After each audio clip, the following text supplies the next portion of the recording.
Hi, and welcome. You're listening to the X22 Report. My name is Dave, and this is episode 1189A, and today's date is January 27th, 2017, and the title of the episode is, Get Ready, the Storm is Approaching, and it's Almost Upon Us.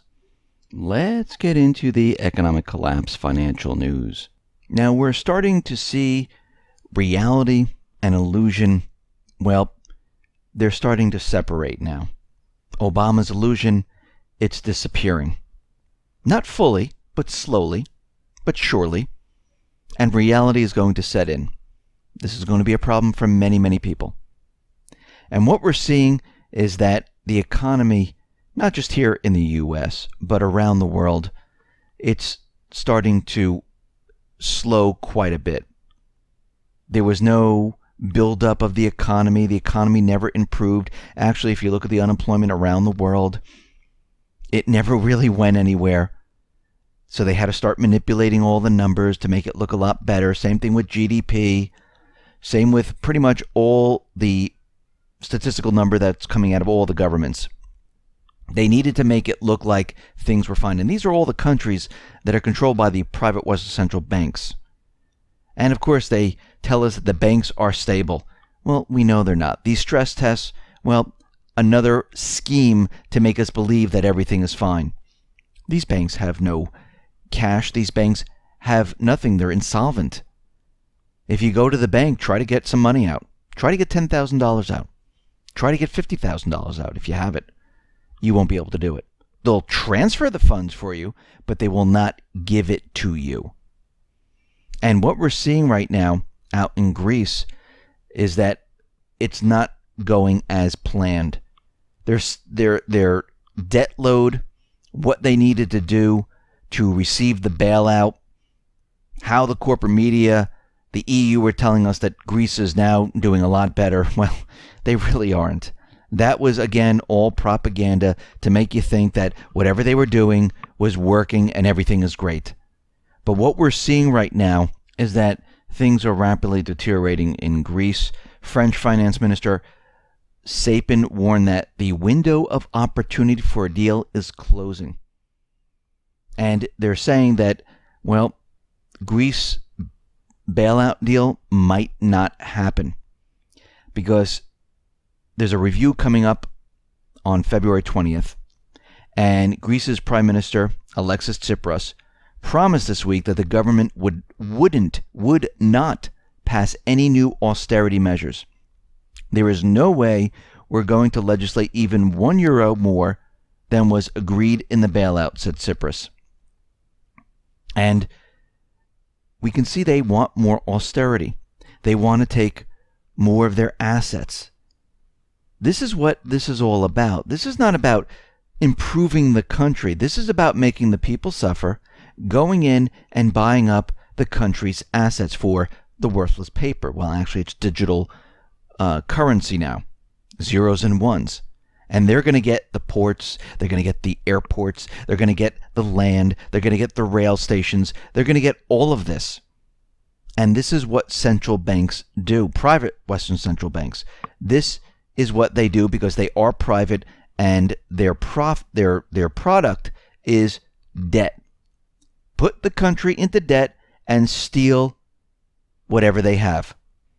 Here in the United States, we are seeing that over the last 8 years that Obama was in office, well, his plans to spread the wealth around to everyone, well, it didn't work. The data from the U.S. Bureau of Labor Statistics reveals he failed miserably.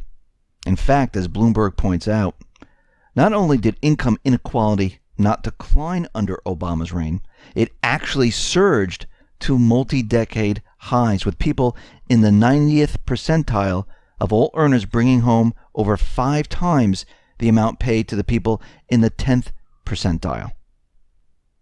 Low-income wages have been stagnant since the 70s, and despite Obama's vow to spread the wealth around, real wages for the poor actually suffered under his presidency. It did not help whatsoever. And we see the market continually moving up and up and up and up. And people, and of course the corporate media is out there saying, wow, look at this, look at the Dow, it's at 20,000. And Wall Street is celebrating, and everyone thinks this is fantastic. Despite the market moving up, guess what? The wealthiest 10% of households own roughly 80% of the stock market wealth. So the rest of the people, they're not benefiting from any of this. Most of the Americans don't benefit from this whatsoever. This is the insiders. This is the central bank propping it up. And it's good for publicity. It's good to show that the economy is doing well. And this has nothing to do with the economy. We have the stock market, and then we have the real economy. Two separate things. Now we see durable goods. Well, the soft data was completely wrong. The hard data came in, and durable goods, well, it was a disaster. Analysts expected about 2.5% surge in new orders in December. And guess what? It was absolutely awful. It came down negative 0.4%, and a year-on-year was negative 0.8%. This is absolutely awful because they thought it was just going to continually move up and up and up. Now, today, we saw the headlines come out for GDP. They were released for the fourth quarter, and the corporate media is out there. They are spinning this any which way they can.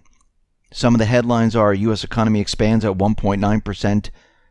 GDP is up by 1.9% for the fourth quarter. And they're spinning this to make it sound like the economy's actually doing well, and this was under Obama, so look how great it's doing. Well, how can it be up? Because the previous quarter was at 3.5% if we use their manipulated numbers. So actually it's down. And we can see right now that the GDP numbers, they are completely manipulated. They have been for a very long time. Prior to the election, the GDP was forced up to 2.9% because of exporting soybeans.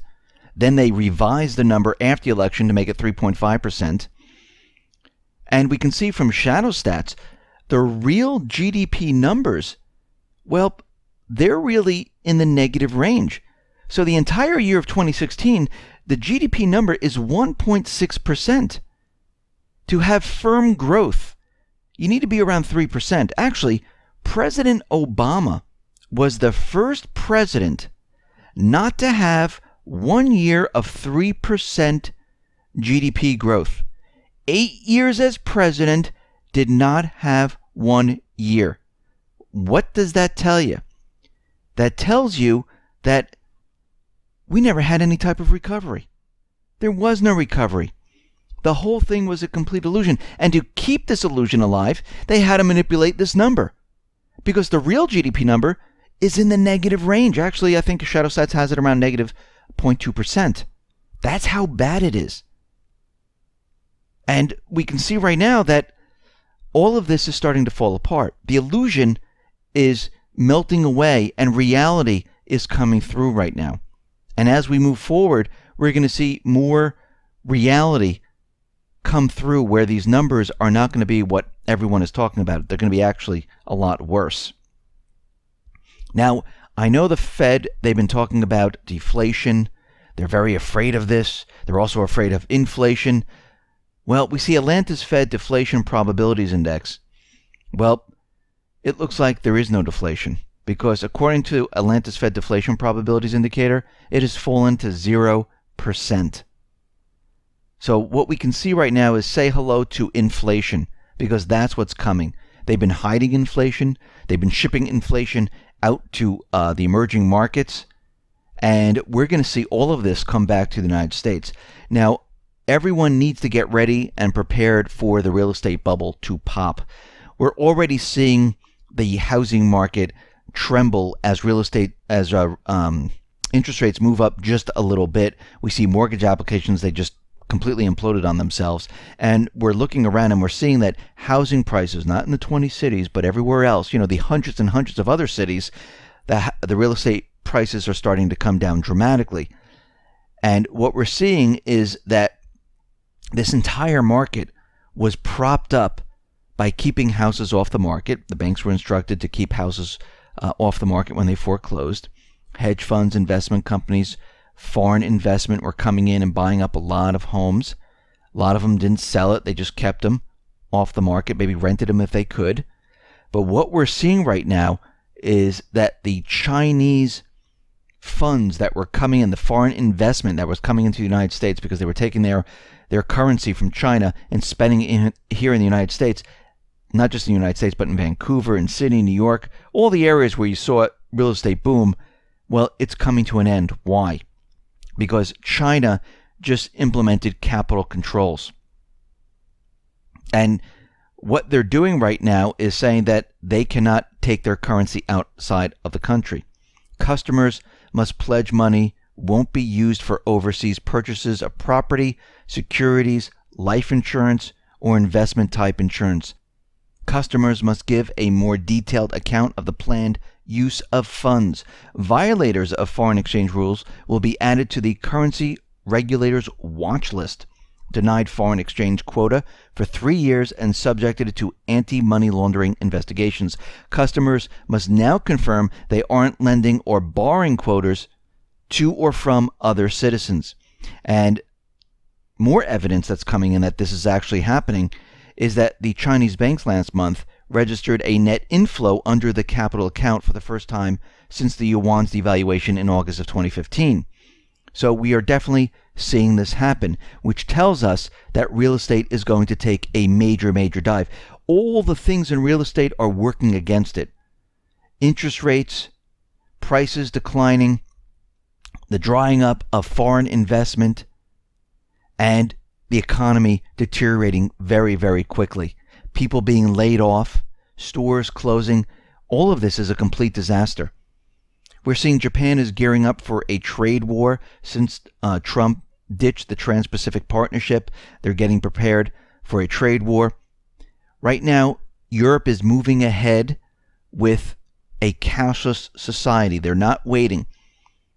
So we know that they got rid of the 500 banknote, and now they're moving towards getting rid of cash altogether. And what they done, just right after Davos, all the elites met, they went ahead and they introduced restrictions on payments in cash. So this has already begun. They're trying to push their agenda forward. They're trying to have a cashless society. And what we're seeing right now is that things are not what they seem. Even though the stock market is continually moving up, corporate profits, sales, revenue, everything that makes up an economy, it's going one way. Personal finances of individuals is declining, but the Dow keeps moving up. GDP is declining. The Dow is moving up. There's a disconnect right now, and that's going to come to an end. Remember when Janet Yellen said that she's worried about the economy overheating? You know, because GDP got to 2.9% before the election, unemployment dropped quite a bit. Well, that was all a lie, because the overall GDP of the economy is 1.6%. Where is it heating up? There's no heating up of the economy. The economy's flat. And we all knew this.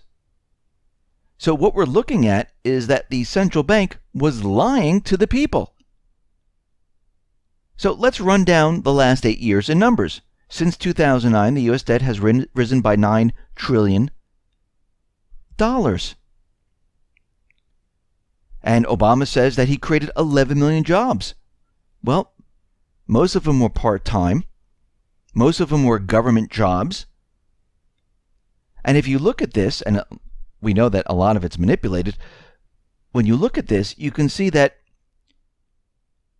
it cost $900,000 for each job, if we go with his numbers. So the government spent $900,000 to create each one of those jobs. Because when you calculate it out, you have $9 trillion worth of debt, you have 11 million jobs, and that's how much they spent. It's ridiculous. And these jobs are part-time. So what we're seeing is that this entire economy, it went absolutely nowhere. It's been flat for 8 years. Actually, in the background, behind all the manipulated numbers, it's been declining. So what we're seeing right now is that things are rapidly being stripped away. The numbers, like the initial jobless claims, the continuous claims, real estate new construction declining, stores are shutting down, the debt can't be sustained. I mean, everything is hitting all at once. And they're starting to recognize that there is a problem, that there's a major problem. I mean, the storm used to be off the coast. You could see it in the distance. Then the storm moved much, much closer to the shore. Now the storm is almost on top of us, and it's approaching very, very quickly. So at this point, people really need to start to get prepared and ready, because we can see that the elite, well, it's either they're going to bring down the economy in their way, or Trump is going to beat them to it and do it his way. And we can see there's a battle going on between these two forces. But there's one constant in all of this, is that the economy needs to come down. We need a reset, and we're going to see it. Listen, everyone, thanks a lot for listening. Be well, be safe, and especially be prepared. Thanks a lot.